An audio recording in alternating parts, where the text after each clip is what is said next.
Tamela J. Gordon. Tammy, welcome. It is such a thrill Oh, to have you here for our summit.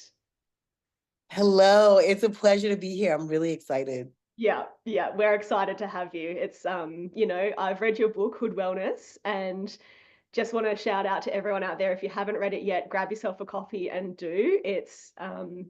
Like it's a treatise for our times, told through story. Mm. So, Tammy, thank you for your book and thank you for everything that you share. No, thank you. I'm so excited. Yeah, Ripper. Real Now, fun. there I am saying Ripper again, very Australian of me. I'm going to get straight in, and I'm going to ask you, how does privilege and like consumer capitalism show up in the self-care industry? Part one of the question, and part two, like, what can we do to dismantle that? Well, I think that currently um, we speak of a language of, societal and financial currency. So without even knowing it, before you even reach for your wallet or go in that store, you're already hyper aware of the limitation on what you can afford, what you can't afford, what you do have access to. And all of these things play a major part in what we believe wellness is going to look like for us.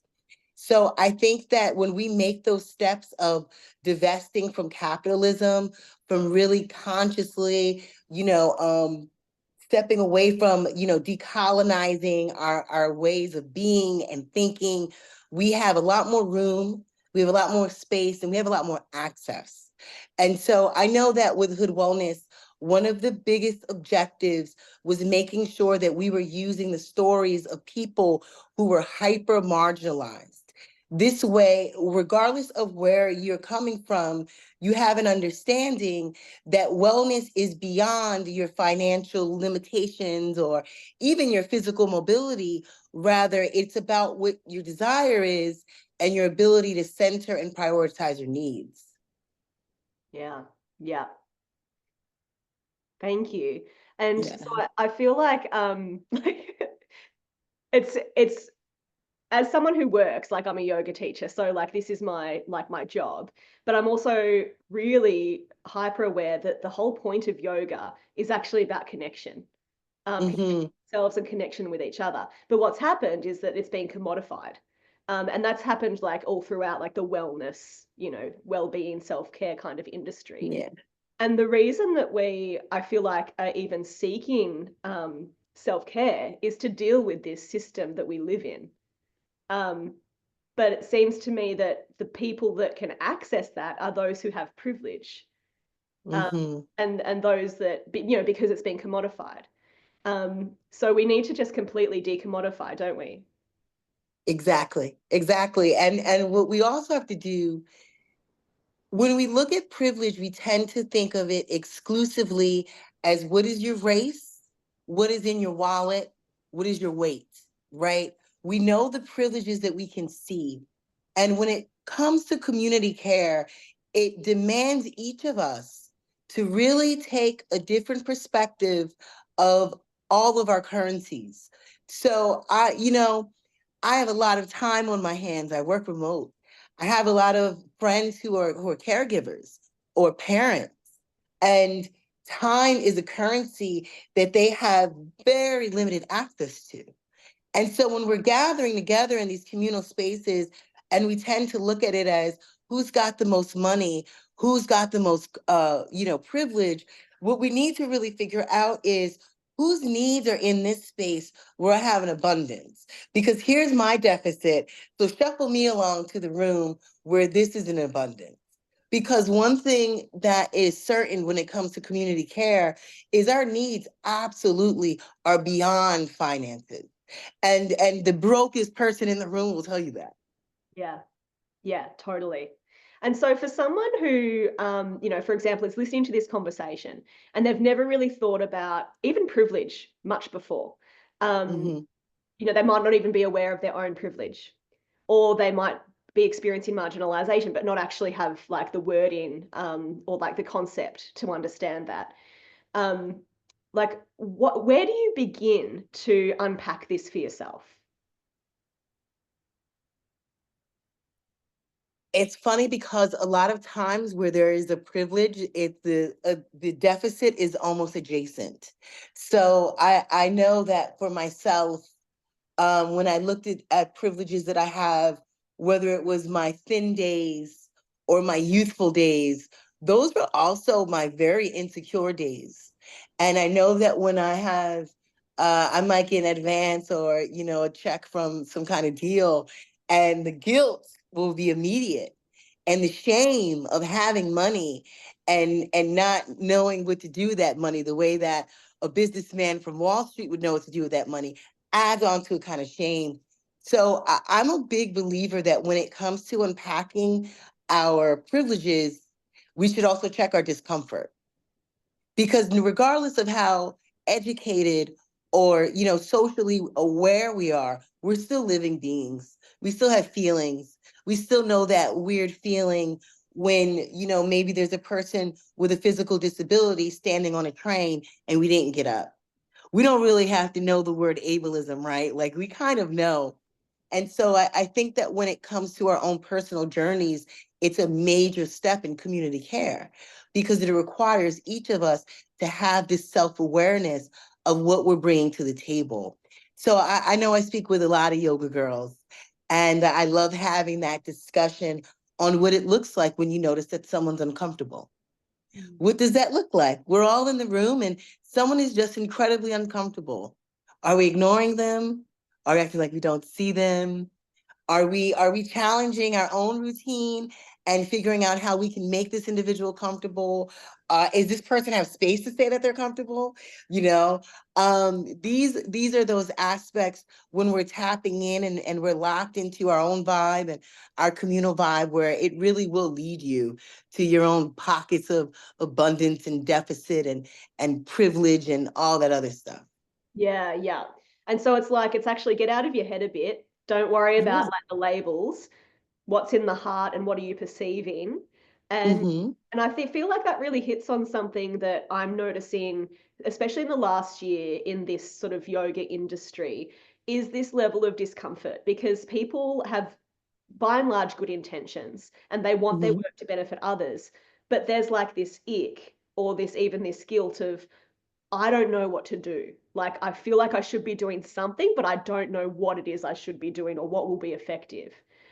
Which is one of the reasons why we're having this summit, because it's like these are the conversations that are going to start to get that change to not just be like an intellectual consideration, but like something that's tangible that actually Mm-hmm. does contribute to the collective. Yeah. Yeah. And I think that what's really important is a lot of times when we realize that we are a part of or even facilitating communities that are of privilege, right? And I might notice I'm in the wealthy club, right? But this isn't supposed to be the wealthy club. We're just wealthy people who found ourselves. Well, how do we make this more inclusive? It's almost a knee-jerk reaction to try to go outside and then get people who aren't wealthy and say, join our club. So now we're not just wealthy people, you're going to be here too. It's And like then what ticking happens? boxes. You understand, right? So Yeah. Yeah. now you've invited these people to the party and you never ask yourself, what do these people, do they want to be at this party? How do we make them comfortable at this party? And I find this in wellness spaces all the time where we have these moments of enlightenment and we're like, we've got to be more inclusive to fat bodies. We've got to be more inclusive to older bodies. And then we try to get a hold of them. And we try to say, look at us with all these fat people. Look at us with all these old people. And we're kind of standing there like, why do they want us here? I've never been more uncomfortable. And we forget that community is not an optic, it's a connection. And it requires you to connect. So that requires us to leave the house and to go maybe to the other yoga spot that we wouldn't normally go to be of presence and, by way of support. So even, with Hood Wellness, a lot of these stories are based off of individuals that are like, I know that they say that there's a group for people like me, but I do not fit in that group. And so here's what it looked like when I made the group or when I finally found the group. And it really is more so about connection rather than trying to increase the diversity numbers. Yeah, totally. It's not a quota. It's actually Yeah. about genuine community and like, yeah, that we're different, but that's actually what makes this really fun. Yeah. Yeah. Yeah. I feel like that's so helpful because actually the way to begin then is perhaps the inner work, like figuring your shit out. Oh, And also understanding that like we're trained through our society, like through culture, to be like quite hyper individual. Like we do our work in silos and, our healing's kind of solo. Um, but actually, if we can open up more in ourselves and to others, the community will come. Yeah. absolutely. Okay. Thank you. Can you talk a bit more then about how self care and collective care are related? Like they're not actually separate? Yeah. It's funny because I actually just posted something a few days ago based off of a conversation that I had in a community center. Um, you know, we become safe spaces for ourselves, and I become my safe space for me, and you become your safe space for you. And then we come together, and then the safe space grows. And it really is that intentional yet organic way of working on yourself. And it's one of the reasons why with Hood Wellness, those beginning essays, my life is very central to the story because I had a lot of work to do. And the more that I was able to work on myself and these improvements, the more that I was able to be a safe space for others. And so by the time you get towards the end of the book, I really am like this kind of background figure because that's how it goes in community. And it really is in that circular way. So without community, we really just have these kind of self-obsessed lives where it's constantly working on ourselves and balancing joy and activism and this all of this stuff where I would bore myself.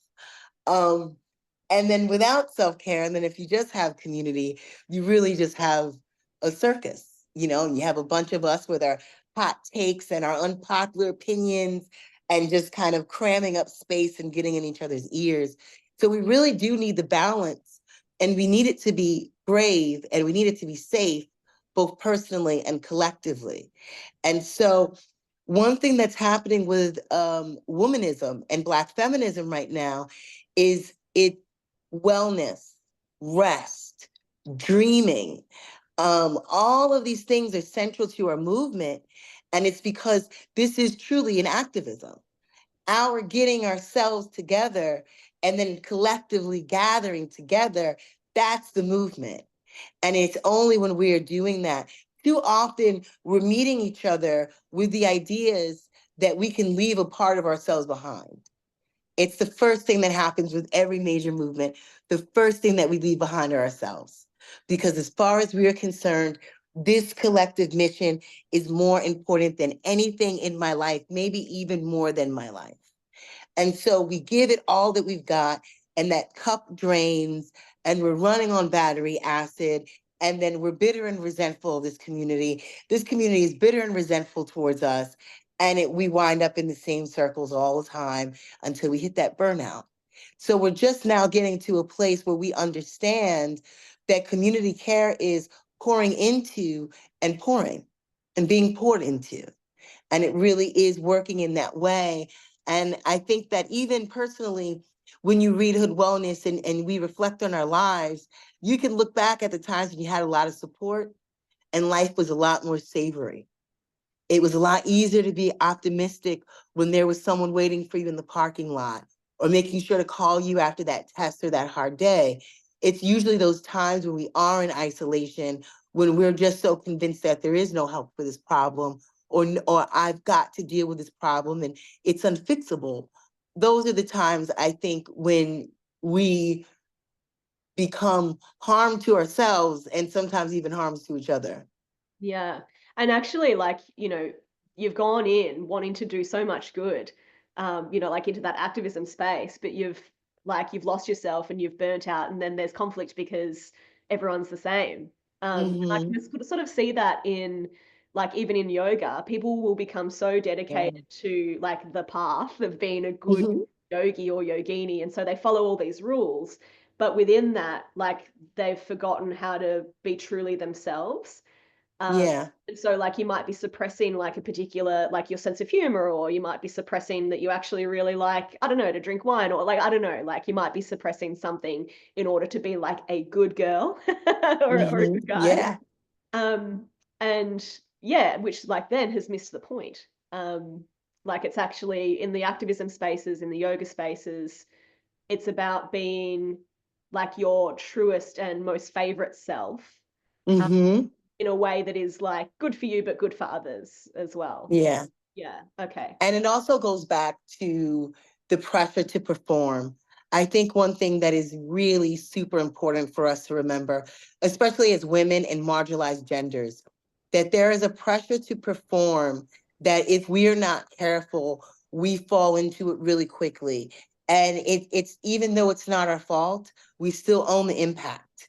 So when it comes to these spaces, there is absolutely a pressure to get it right, but what we should be more loyal to is to get it honest and to get it real.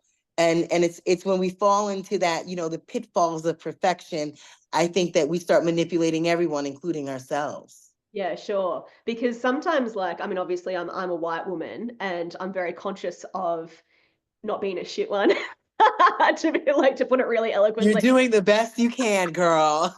Right. And so like I'm checking like my reactions and expectations, and because I don't want to be someone who is like expecting someone else to perform in a certain way to fit Hmm. my idea of what is right or wrong. Hmm. Um so I guess one way to move through that is to deal with my own issues with perfectionism, because they hold me back. And also like through that lens I can be like, oh well, I shouldn't have these expectations of others because they're not even mine. Like they've been put onto me. Right. Yeah. Right, right.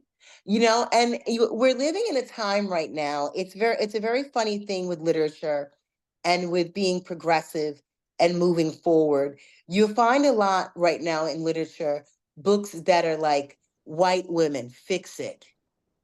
50 ways for white women to blank. And it's so disturbing in how we've manipulated something like wellness, something like, oh, you show up as this way because this is your intersection. And we've taken it to this is you, this is dirty, and now fix it in 30 days. Yeah. This is you, and this is the only way to show up if you're serious about this thing. That's never true. That's never right. It's never come from a source that is so accurate with a framework that's so proven that you would trust it. It's trending and it's trending and it influences us and it influences how we hold space and it influences how we treat each other. And so much of this work is using new levels of discernment based on our own values on what it really looks like to treat other humans well, what it really looks like to show up as the person that we believe ourselves to be in our heart.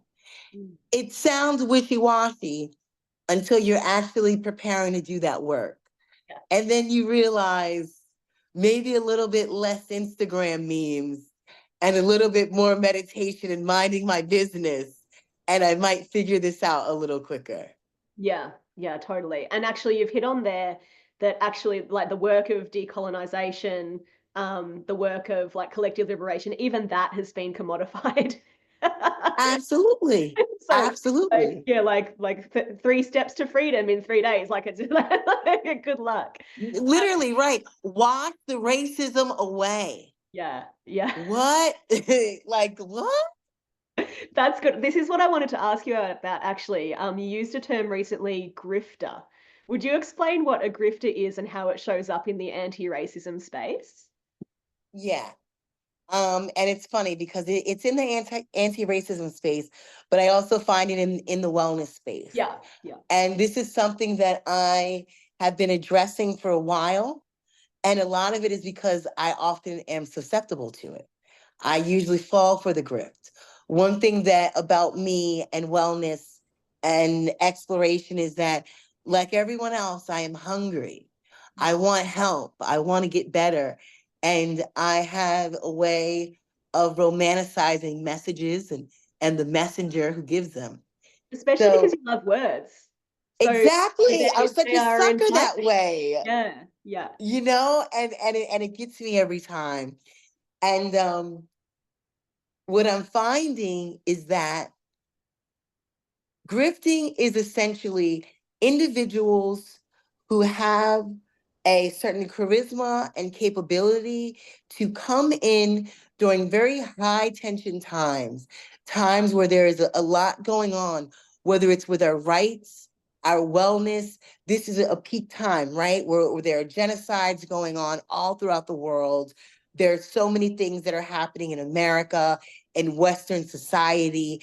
And it's in these moments where a figure can come in and say the obvious thing, and it becomes a breath of fresh air, because that's what we're all looking for, is that collective voice of reason. And then usually somewhere along there, that voice of reason will introduce a just released seminar or webinar, or this thing that you got to do, you got to buy it, you got to sign up. And I will. And I will do it. And then I So would will I find, probably. yeah, Yeah. yeah. Okay. And then I would find that what I was thinking were anointed messages were just well-written hot takes, just really opinions that, while someone has a right to have, isn't necessarily something that should be used to lead. And so I talk about it often in wellness spaces, in anti-racism, even in the book industry, that I am brushing shoulders with grifters often. And as a very hyper marginalized identity, being a woman, being Black, I don't come with a lot of like Ivy League certificates and things like that. I'm not a doctor. So I tend to be on the lower end of power dynamics. And then I find that when I become susceptible to something, I don't really have a lot of leeway, whether it is getting my money back or speaking up if I've been berated publicly, maybe, or something happened that can only happen in a space of grifting. Because that's the other thing. When we're having real spaces, there is growth, there is love, there is exchange. It's in grifting where it gets weird, and we're not really belonging. We're just trying to fit in. Yeah. Yeah. So I'm really hearing, like, for me, the example that's coming to my mind is the coaching industry. Like, Mm, there are so many coaches, and there'll be many yes. coaches listening in on this call probably as well. Mm-hmm. And what you said there is that is there growth happening here? Because if there isn't, then it seems to be like this empty space, and the person Yes. at the head of it is profiting, just Mm-hmm. like for some real from really good marketing. Mm-hmm. The substance isn't. Right. Have I got that right? The substance isn't there. Yes. Yeah. If I were to apply grifting culture to right now, the coaching industry, which is absolutely an industry, what I would say for a coach of any capacity that is not a grifter, that you want to be as rooted in not just your origin story, but the work that you do for your position as you are maintaining clients. Because what happens is you are either reeling us in or you're working with us.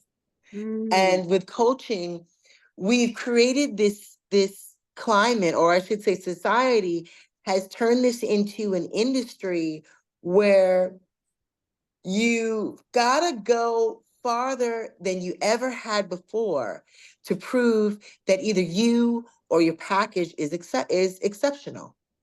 It used to be where, you know what, you would film your infomercial and you would go on the jet, right? If you remember back in the 80s and the 90s, it's like, of course, listen to me, I'm in my mansion. We were sold. You have a mansion. You are teaching people to be rich while you're actively rich. Well, we're living in this day and age now where influencer culture is yesterday's supermodel. So to be an influencer is to almost be a coach within itself, because now we're all trying to figure out, it's almost like this portal that many of us are falling into, and it is absolutely targeted at coaches as much as it is writers in that performance. And what happens when you have performance is you're going to have grifters, because if I don't got the goods, then what am I going to produce to make you think that I do? Whether I'm still renting a jet and I'm renting the mansion and I'm renting the lifestyle, right? Um, there's a lot of this that's going on. And I wish that I could remember her name. It was over the summer. There was a huge lifestyle influencer that was started out as a life coach, travels around the world, total babe, great life. And her husband unalived himself recently, very recently, and it was because he had gone bankrupt. And she had no idea. And as of right now, they're basically just kind of living off of friends. And it is absolutely one of those stories that is exceptional, but also it's reflective of many of us, because you have to stop and you have to say, my work is over here, my integrity is over here. It doesn't meet in the middle. So how far have I been trying to push it? And so when it comes with coaches, I think it's really, truly important to be so rooted in the mission that you are okay with not selling a lifestyle.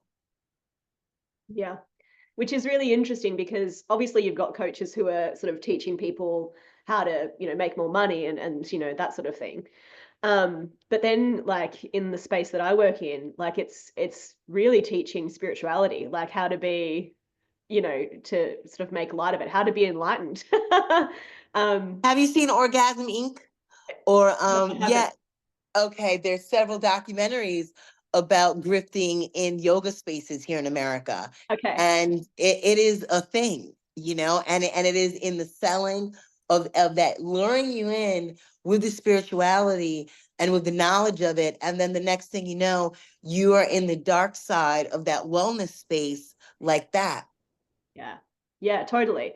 I mean, it's like I'm constantly humbled because I'm teaching this stuff, but I'm also like got no freaking idea. Like, I'm so far away from figuring all my own stuff out. But I can, like, believe I'm of genuine help to other people who are sort of, can relate to, like, I guess, yeah, what I do. But um yeah, I think once you think you've got it all figured out and you're selling that, that's probably a red flag.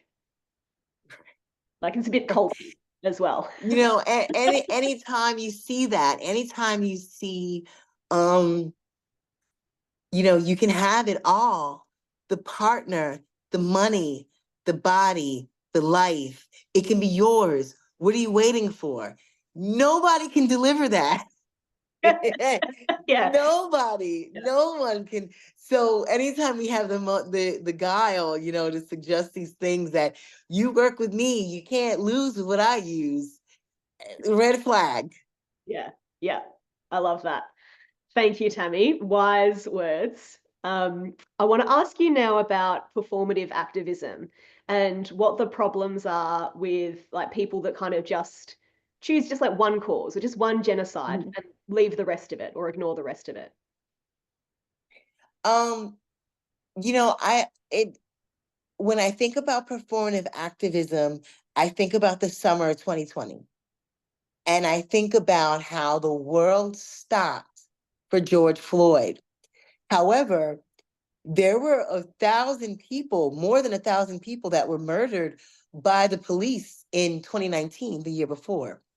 And so we've always lived in a climate when this was real, but there's usually something that sparks a moment, right? And we say, this is the thing, this is the one that matters. And it can feel good in that moment. It can feel gratifying in that moment. And you can even be convinced that there's a level of movement, that you're heading somewhere because we're all in this thing together, making noise at the same time. But then what happens is that energy completely dissipates, never overnight. It's a period of time. And then we went from caring about the one thing to caring about everything, not caring at all anymore. And the issue with that is, first of all, we're proving that we have power. Every single time we unite and we make noise and we stand together, we're proving that we have power. But when we're not rooted in impact and we're not rooted in long-term sustaining, it doesn't really go anywhere. So it's when it comes to performative activism, it's really important. And there's so many examples. I mean, like right off the top of my head, I think about Me Too. And I think about the Black woman, Tarana Burke, who started this movement for survivors. At that time, it was totally centered on survivors.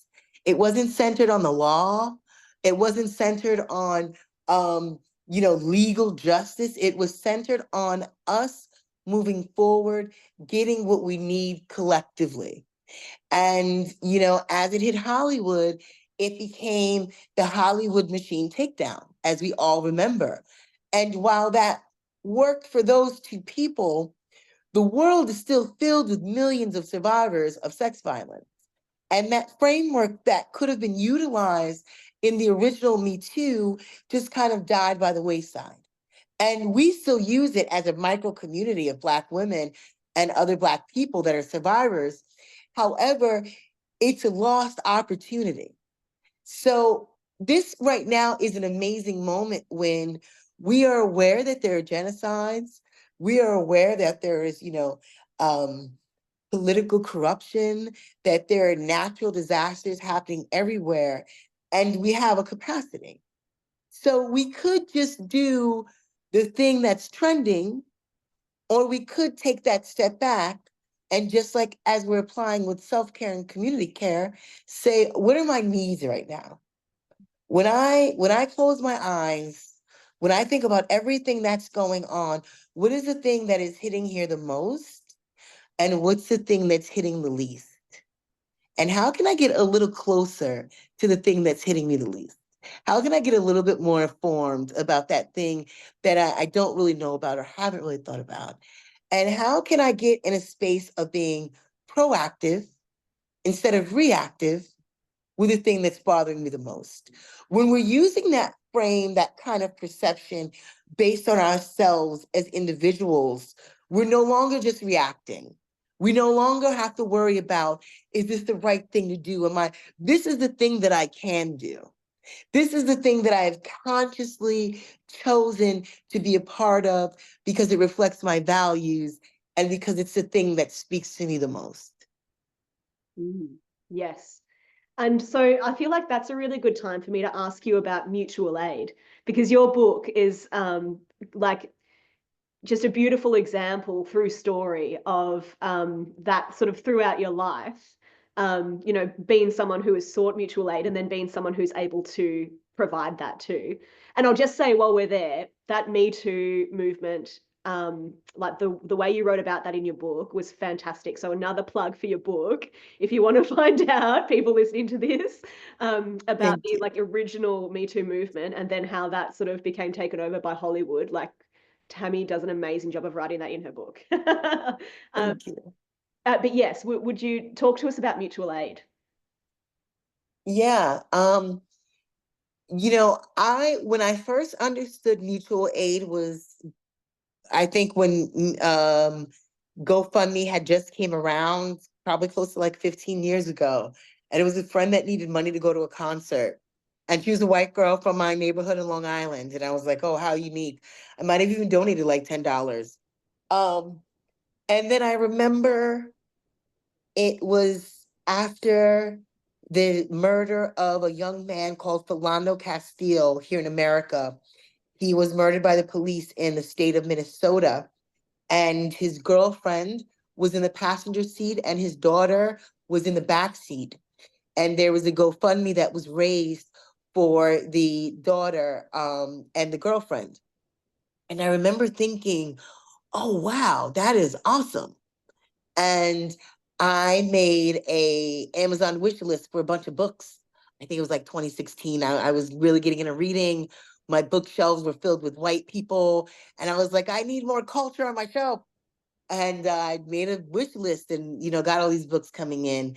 And so I have always understood and seen mutual aid used, yes, for immediate problems and issues, someone that needs burial money or a flight to go somewhere or rent or groceries. I just requested mutual aid to afford the ball gown so that I can attend the National Book Awards. It's always a matter of urgency, but it's not always life or death.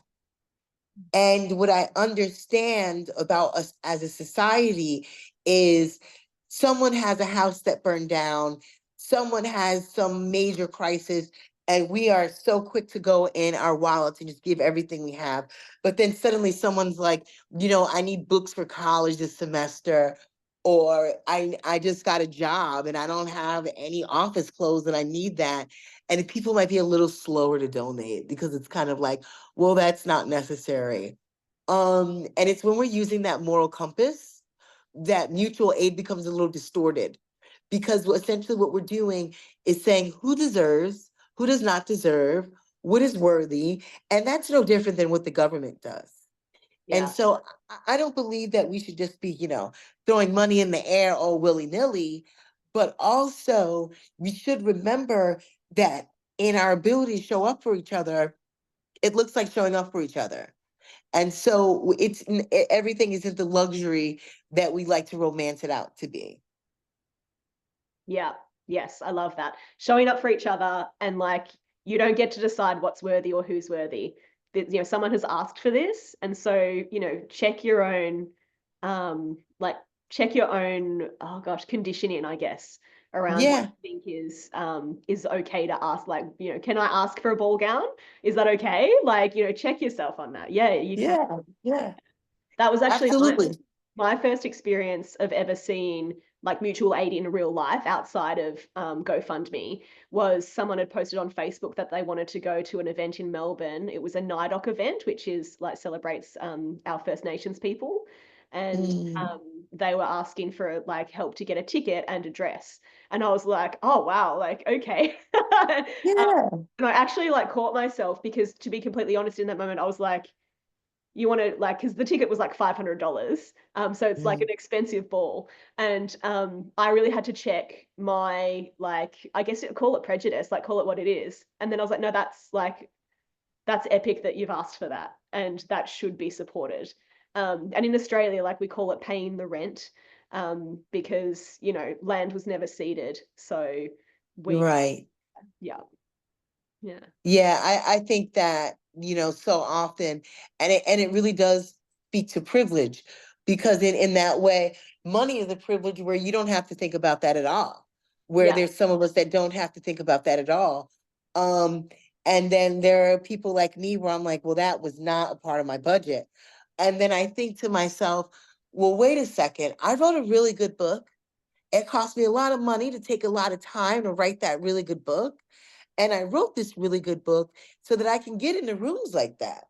And I want to get into rooms like that because people like me that write really good books like that don't usually get into those kind of rooms. So I'm like, this is part of the work.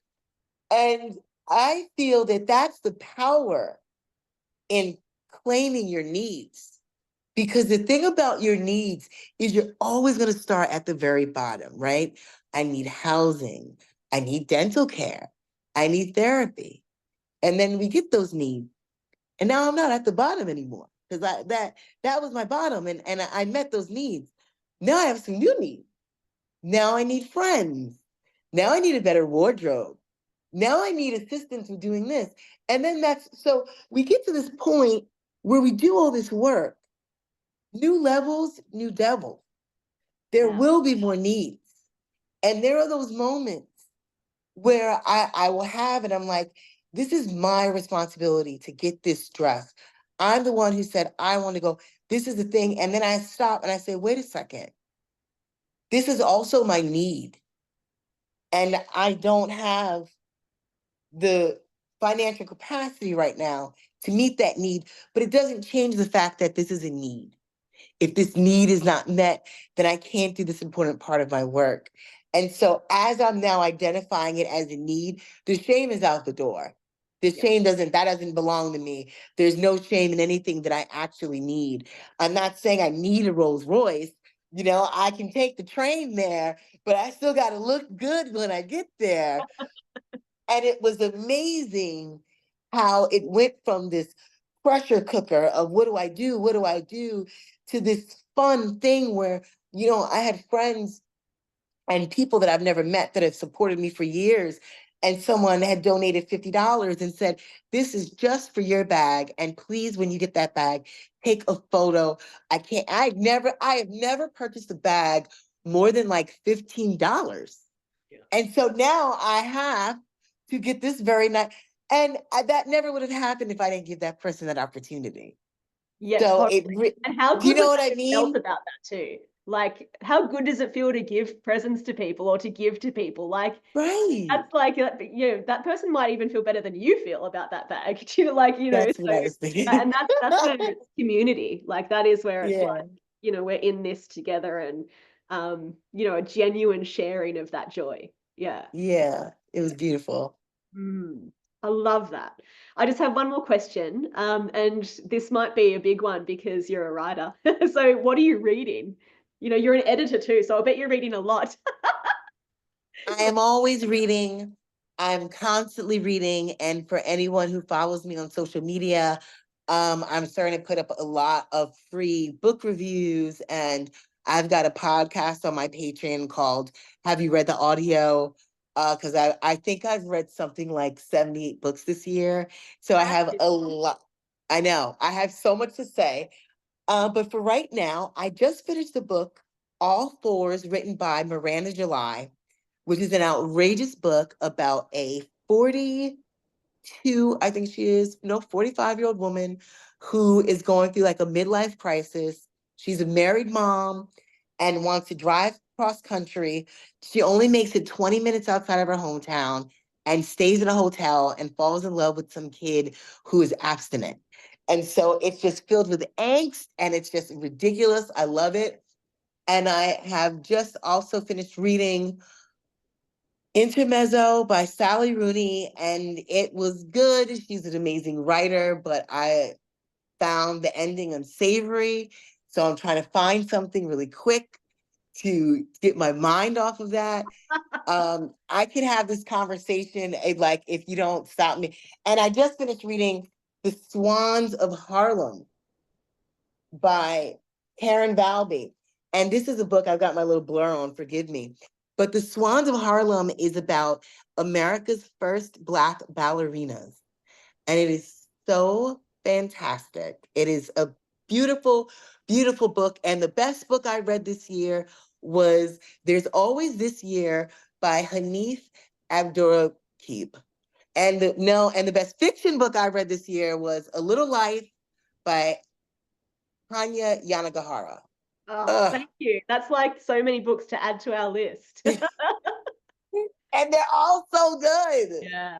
I love how on your Instagram, you put like what you're reading right now up in your bio. That's Yes. super cool. Yeah. We got to read more because we Yeah, got to read more. we do. It's so easy just to be like scroll, scroll, scroll on your phone when actually like you could have read a couple of chapters. You absolutely, Yeah. you We've got absolutely could have time, been put the reading. phone down. Exactly. Unless you're Exactly. looking at Instagram and it's specifically She Writes to Live, which is your handle. Right. And then That and stuff then is in that gold. case, you're reading because I'm writing and I'm talking about reading. So at least you're closer. Yeah, like that's allowed. We'll allow that one. Oh, Tammy, thank you so much. Thank you for the service that you give, like the book, Hood Wellness. It's yeah, like I say, I think it's vital reading. I really think it's vital Thank reading. you. So thank you for all that you gave of yourself in like pouring your stories out and in, you know, speaking with everyone else who came on and like wrote their own parts of that book. I'm love how it was part story and part like history lesson. You know, I learned so much, so thank you. No, You're thank amazing. you. Thank you so much. I'm honored. Thank you.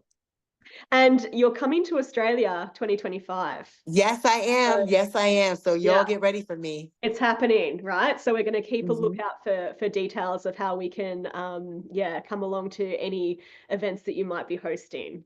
Yeah. Perfect. Thank you so much for being with us for the Bhakti Women's Summit, Tammy. It was an absolute Thank joy. you.